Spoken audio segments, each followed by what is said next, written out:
All right. So, I put quite a bit of thought into this, and I thought about, things that personally I used to eat a lot of McChickens and French fries. A large French fry McChicken.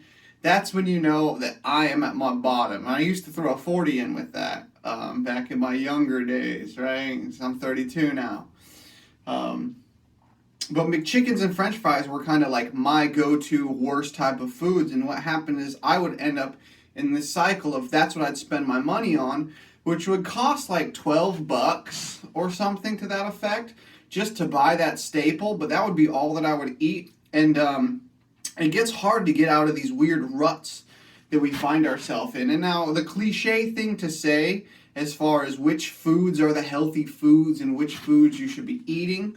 And I think for the majority of people, if you're in the Western world or you're in a place where food is abundant and first of all, you'd already be starving. These are the people that I'd be talking to. You'd already be starving and you're not worried. You would laugh if you could gain weight and get kind of fat. So I wouldn't necessarily say that if you're struggling with which foods to eat, the problem is probably the fact that you need to not eat food. Now, let me break this down and explain what I mean by not eat food.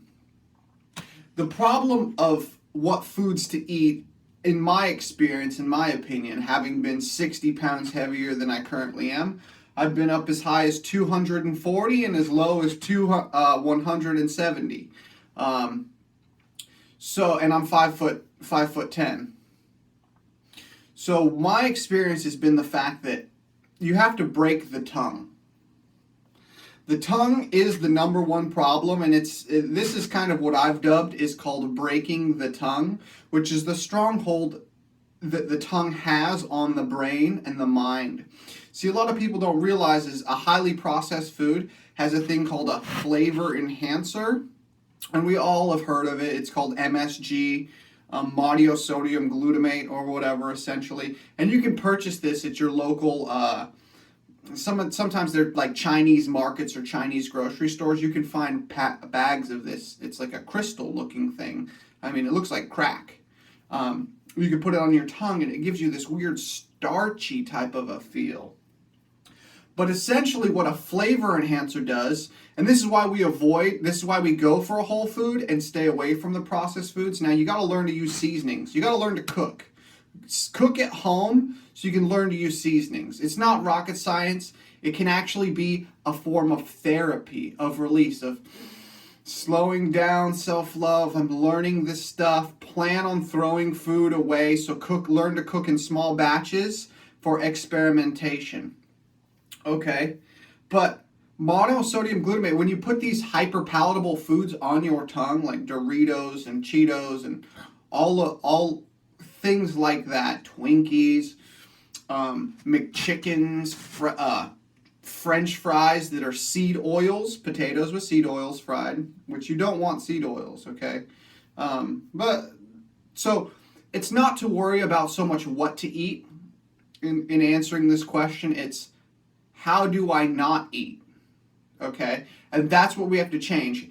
That's when we can make a metabolic shift in our body. Our metabolism within our organism can begin shifting. It can begin burning the fat off our body, which will make you feel much better. Once you get in the groove and the rhythm of it, you need to increase your salt once you cut out carbohydrates as much or lowering carbohydrates.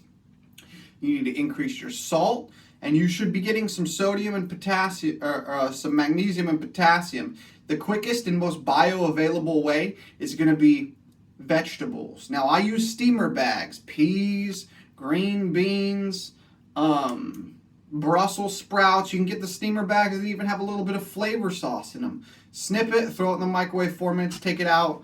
Just scarf it down. I promise you, when you get hungry, maybe ride out like 2, 3, 4 waves, because hunger comes in waves. It's just a hormone. Well, there's a peak to the hunger wave, and then there's a drop, and it goes away. And then there's a peak to the hunger wave, and then there's a drop, and it goes away. get to like your third hunger wave, and then eat that vegetable. And what's going to do is going to do two things. It's going to provide you with two big electrolytes, magnesium and potassium. Add salt to that, boom, sodium. You have your electrolyte balance. You're not going to be feeling fatigued. You're not going to be feeling worn out. You might go through with some withdrawals because your metabolism is shifting over now to learning to burn the fat off your body, okay? So breaking the tongue, which is which foods not to eat, right? And which foods to eat. Once you can break the stronghold on the tongue, once you're in charge of this tongue again, then it's very easy to kind of know what to eat when you're like, okay, I'm gonna eat some rice and some chicken. Okay, I'm gonna have some steak and some eggs. Okay, I'm gonna have some fruits and some vegetables. I'm gonna have some raspberries, blueberries, strawberries, blackberries, bananas, mangoes, apples, peaches, pears, plums. Go to that produce section and spend $20. Okay, and stay hungry through fasting if you need to, and eat those foods. Okay, but the biggest thing is first you need to break that tongue. You got to break the stronghold on the tongue, and you can't fix an eating problem with more eating.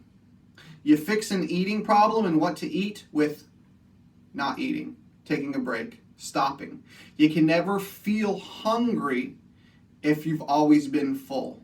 All right, and that's what most of us are dealing with. Most of us are dealing with the fact that we haven't actually ever felt hungry, okay? And it's important. It's very important for self-esteem, mental discipline, mental capacity, bandwidth, throughput. You'll get more out of yourself in your life once you can take control of your own mind, all right? So break that tongue. Peace.